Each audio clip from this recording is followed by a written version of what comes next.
અરે શિવેન, તું હજી બેઠો છો? તને ખબર છે ને આજે બધાને આપણે બોલાવ્યા છે. તારો બર્થડે છે, આજે પાર્ટી છે, બધા મહેમાન આવવા માંડ્યા. તું કેમ અહીંયા આમ નામ ચૂપચાપ બેઠો છો? કાંઈ જવાબ નથી દેતો મારી વાતનો. તને હું થયું તું ઈ કે? બધા ક્યારના પૂછે છે, મામા ને ફઈ ને બધા આવી ગયા છે, ક્યારના તને બોલાવે છે કે શિવેન ક્યાં છે, શિવેન ક્યાં છે? અને તું હાવ અહીંયા જો જૂના કપડાં પહેરીને બેઠો છો. ચાલ જલ્દી ફટાફટ નવા કપડાં પહેરીને મસ્ત તૈયાર થઈ જા, પછી આપણે કેક કટ કરવાની છે. અને અમે તારી ફેવરેટ કેક લાવ્યા છીએ, તને ખબર છે? અને કેટલી બધી ગિફ્ટ લાવ્યા છીએ. ચાલ જલ્દી, મજા આવશે. અને પછી ગિફ્ટ ખોલવાની મજા આવશે, પછી ડાન્સ કરશું, કેક કટ કરશું અને મજા આવી જશે. તારા બધા જ ફ્રેન્ડને મેં બોલાવ્યા છે અને મસ્ત ડેકોરેશન થઈ ગયું છે. તે ડેકોરેશન જોયું નીચે કેટલું સરસ કરી નાખ્યું છે? મમ્મી તો અહીંયા આવ, મારે તે કામ છે. મારે તને એક વાત કહેવાની, અહીંયા આવ. હા બોલ, તારે શું કામ છે હવે? મમ્મી, આપણે બર્થડેમાં બધાને બોલાવ્યા છે. હા, બધાને બોલાવ્યા છે. કેમ એવું પૂછે છો તું? અમ્મા, હજી તો યાદ કરીને કે મને એવું લાગે છે કે તે કોકને તો નથી બોલાવ્યા. ના, એવું કાંઈ નથી. મેં બધાને બોલાવ્યા છે. મામા, કાકા, દાદા, દાદી, નાના, નાની, પછી તારા બધા સ્કૂલના ફ્રેન્ડ 2-3 જે તારા છે, પછી આપણે સોસાયટીમાં જે રહે છે એ બધા, પછી ફિયા, બધાને બોલાવ્યા છે. પણ મમ્મી, તે માસી અને ગોલુને બોલાવ્યા છે, ઈ તો રહી ગયા ને. માસીને બોલાવવાની કાંઈ જરૂર નથી, એનું કાંઈ અહીંયા કામ નથી. એ એક તો છે ને, એના ઘરમાં પૈસાની એટલી તકલીફ છે કે એ સારા કપડાં પહેરતા નથી. અને આપણે અહીંયા બધા સારા લોકો આવ્યા છે જે પૈસાવાળા છે, અને એ એવા કપડાં પહેરીને આવશે, પછી બધા એની સામું જોશે અને ખરાબ લાગશે. અને બીજી વાત કે એ જે આપશે ગિફ્ટમાં, એમાં કાંઈ લેવાનું નહીં હોય. એ ગિફ્ટ હશે ખાલી 100-200 રૂપિયાનું. અને એવી 100-200ની ગિફ્ટ માટે થઈને એક તો એને અહીંયા બોલાવવાના, અને આ બધા વાતું કરે એ અલગથી, એટલે મેં એને નથી બોલાવ્યા. પણ મમ્મી, ગોલો તો મારો ભાઈ છે ને, ફ્રેન્ડ છે ને. હા તો ગોલું નહીં તે નથી જ બોલાવ્યો ને. ગોલું ભલે ને તારો ભાઈ હોય, અહીંયા આવે અને ખોટા ઈ તોફાન કરે છે. એને કોઈ દિવસ કોઈ વસ્તુ જોઈ ન હોય ને એવી રીતના કરે છે. અને આપણા ઘરે એ બધું સારું ન લાગે. આપણા ઘરે બધા શાંત લોકો આવે. હા મમ્મી, મને અત્યારે ખબર પડી કે જેટલા લોકોને તે બોલાવ્યા છે એ ગિફ્ટ માટે બોલાવ્યા છે.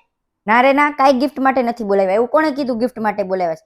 એ બધાની યારે આપણા સારા સંબંધ છે, અને આપણી જેટલા જ છે, અને આપણી જેવા છે. આપણી જેટલા પૈસાવાળા છે ને આપણી જેવું જ તેની રહેણી કેણી છે, ને આપણી જેટલા સ્ટેટસના છે, એટલે બોલાવ્યા. અને ઓલા લોકો તો હાવ નથી, એને કાંઈ ખબર પડતી, એટલે મેં એને નથી બોલાવ્યા. માની લે તો આમાંથી કોઈ 100-200 ની ગિફ્ટ આપી તો તું બીજી વાર એને નહીં બોલાવ ને.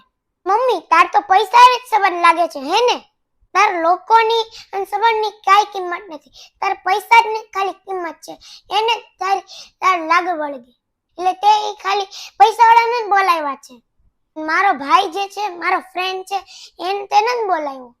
અમીર બનવું અને ગરીબ બનવું આપણા હાથની વાત નથી, અને એ તો કર્મની અને ફળની વાત છે. માસી ગરીબ છે કે જે હોય, પણ તું ઈ ભૂલી ગઈ છો કે એના સંબંધ ભૂલી ગઈ છો, અને તું ઈ પણ ભૂલી ગઈ છો કે એ તારી બેન છે. તું ખાલી પૈસાવાળા માટે તારી બેન નહીં ભૂલી ગઈ. જિંદગીમાં પૈસા હોવા કે ન હોવા ઈ તો પછીની વાત છે, પણ એના માટે સંબંધ ન ભૂલી જવાય. હંમેશા સગાવાલાની પૈસા સાથે સરખામણી નહીં કરાય. માણસનું થોડુંક વિચારવું જોઈએ ને. તું આટલી પૈસાનો પાગલ થઈ ગઈ કે તું તાર માસાએ ભૂલી ગઈ. પૈસા હોવા કે ન હોવા ઈ તો પછીની વાત છે, પણ પહેલા તું અત્યારે મોટી બેન છો. મમ્મી, તને ખબર છે, લોકો મોટી બેનને માં સમાન માને છે. માં કોઈ દિવસ બાળકોની સરખામણી પૈસા સાથે કરે? માં તો હંમેશા બધાને ખુશ જોવા માંગે. હા, વાત તો સાચી છે. એ મારી નાની બેન છે, અને મારી નાની બેન મને મોટી બેન નહીં, મને એક માં સમાન માને છે. હું જે કહું એમ કરે છે, અને જેવું ઈચ્છું એવું જ વર્તન કરે છે.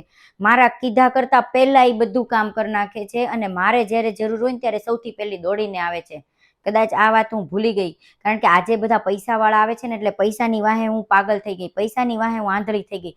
હું મારી પોતાના સંબંધ અને મારી માણસાઈ ભૂલી ગઈ.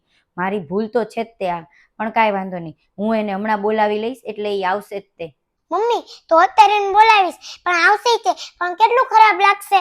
પાર્ટીમાં બોલાવું હોય ને ત્યારે એક દિવસ અગાઉ કહેવાય, અને તું તાત્કાલિક અત્યારે બોલાવીશ.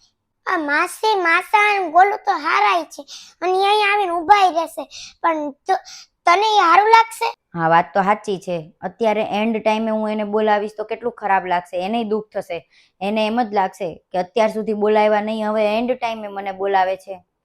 તો પણ હવે મારે શું કરવું? મમ્મી તું ચિંતા ન કર, મેં એને કાલે જ ફોન કરી દીધો છે, ઈ આવતા જ હશે. હવે ઈ કાઈ ખોટું ઈ નહીં માને અને મેં બધું સંભાળી લીધું છે. તું નીચે જા, હું તૈયાર થઈને આવું. સારું કહેવાય તે બોલાવી લીધા. મારાથી કદાચ આ ભૂલ થઈ ગઈ કે મેં એને ન બોલાવ્યા.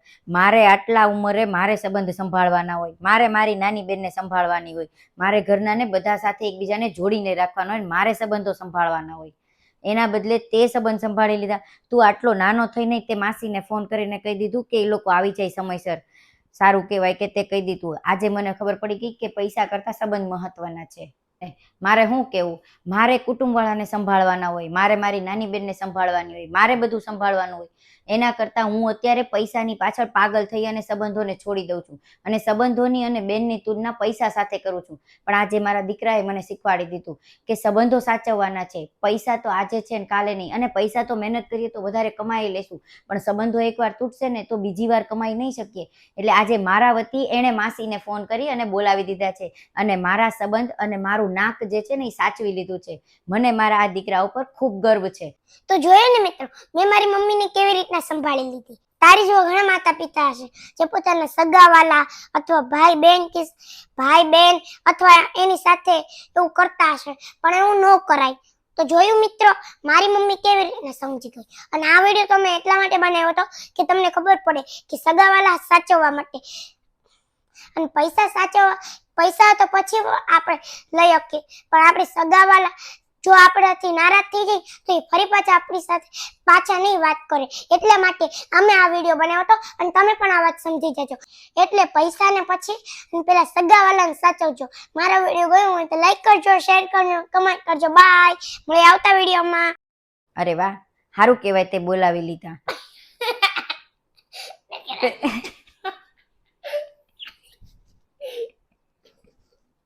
હાલો, હવે ઈ વાક્ય બોલવું જ નથી, બીજું બોલી. ના ઈ જ વાત કે બોલી જ વાત.